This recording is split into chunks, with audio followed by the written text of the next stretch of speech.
Hey guys, Sam from the Beta Network here. Have you ever wondered what it would be like to control a bird on a skateboard and drop down a half pipe? Well, in this video, I will be talking about just that. So let's find out the answer to the question, should you play SkateBIRD? Before we get to the flips and tricks, why not hit that subscribe button and click on the notification bell? This will help us grow our channel so that we can bring you more reviews, just like this. So there's no avoiding the obvious here. Any modern skateboarding game will ultimately get compared to the Tony Hawk series. And in this instance, the attempt to mimic what the Tony Hawk franchise has done is very apparent. The devs, that is Glass Bottom Games, even throw in an offhand and somewhat funny Tony Hawk reference into their game.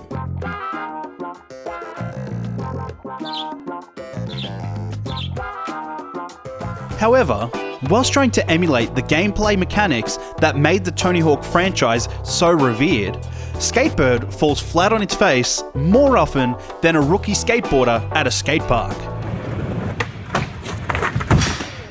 This title is riddled with issues that make what was supposed to be a fun and arcadey skateboarding experience into an absolute chore.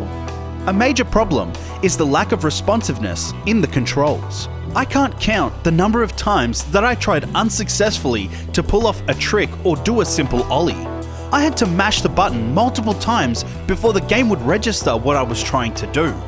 It's also very common for the camera to start going haywire almost every time you approach any sort of wall or obstacle. This led to many occasions where I got stuck and struggled to get out of a corner or move away from a wall without completely resetting to a different area in the level. This becomes especially frustrating when you have a time limit to complete certain objectives. It also seems very odd that tricks such as a nose grab and tail grab are mapped to the left and right buttons in combination with the grab button, rather than the up and down buttons, seeing as the bird is grabbing the front and the back of the board. I will admit that this seems a little nitpicky, but because these kinds of small issues appear all throughout this title, they quickly become irritating. Overall, the controls and gameplay mechanics cause way too many frustrating moments and leave much to be desired. On the other hand, SkateBIRD's narrative is quite charming. It's centered around a group of pet birds that just want to spend more time with their owner, that they call Big Friend. As they haven't really seen much of their owner for a long while, they take matters into their own hands and try to get Big Friend to return home. From cleaning Big Friend's room by doing tricks and flips over bits of rubbish, to attempting to find their way to Big Friend's work, there seems to be nothing that these little skaters won't do for their owner. Whilst some of the story objectives can be entertaining for a few moments, such as riding around with a cleaning tool and doing some tricks through stains on the floor and the wall to clean them, the others just become very tedious to complete.